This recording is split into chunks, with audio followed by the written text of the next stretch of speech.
সংসার জীবনে যে ভুলগুলো কখনোই করবেন না। শ্বশুরবাড়িতে অনেকের মুখে বাপের বাড়ির তুলনা বা খোঁটা শুনতে পারেন। এসব কথায় কান দিয়ে নিজের মানসিক শান্তি নষ্ট করবেন না, কারণ এদের মন কখনোই ভরানো সম্ভব নয়। নিজের গুরুত্বপূর্ণ বিষয়গুলো গোপন রাখুন।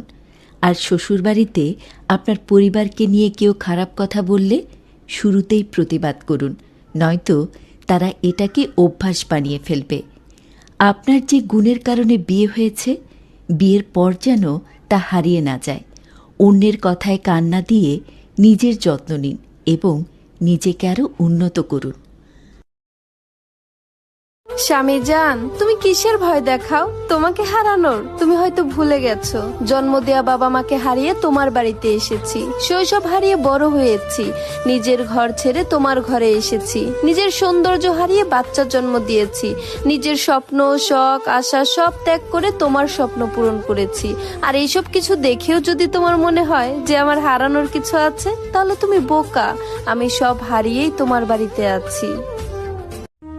তোমার কাছে খুব বেশি কিছু চাইনি, শুধু একটু গুরুত্ব চেয়েছিলাম। দিন শেষে তোমার ব্যস্ততার ভিড়ে একটুখানি জায়গা চেয়েছিলাম, কিন্তু তুমি আমাকে এমন ভাবে রেখেছো যেন আমি থাকি কি না থাকি তাতে কিছুই যায় আসে না। আমি কষ্ট পেলে তোমার রাত বদলায় না, আমি চুপ হয়ে গেলেও তুমি খেয়াল করো না। অথচ আমি তোমাকে এমন ভাবে ভালোবেসেছিলাম যেন তোমাতেই ঘিরে আমার সব বেঁচে থাকা। তোমার অবহেলায় বুক ভাঙলেও তোমাকেই আবার আঁকড়ে ধরতে চেয়েছি। এখন বুঝি সব মানুষ ভালোবাসতে জানে না, কেউ কেউ শুধু অভ্যাস হয়ে পাশে থাকে, আর সেই অভ্যাস ভেঙে গেলে মানুষটা একদম একা হয়ে যায়। আমিও এখন ভেতরে ভেতরে ক্লান্ত, হাসি ঠিকই, কিন্তু ভালো নেই একটুও, কারণ যাকে নিজের শান্তি ভেবেছিলাম সেই আমাকে সবচেয়ে বেশি কাঁদিয়েছে।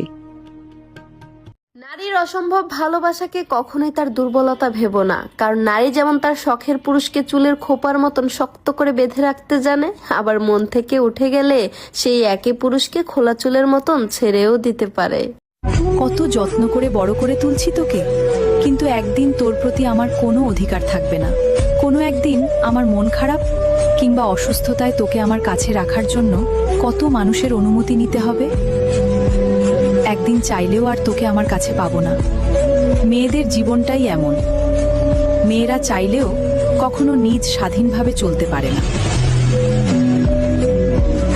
বিয়ার পর যখন বাবার বাড়িতে যাই তখন বাবাই কইব, কি খাইবা মা, তোমার জন্য কি আনমো? আর স্বামীর বাড়িতে থাকলে স্বামী যখন বাজারে যায় তখন ফোন করে কইব, কি লাগবো, আসার সময় কি নিয়ে আসবো। স্বামী আর বাবা এই দুইজন মানুষের মতন যত্ন করে ভালোবাসা কেউ কোনোদিনও আগলে রাখতে পারবে না।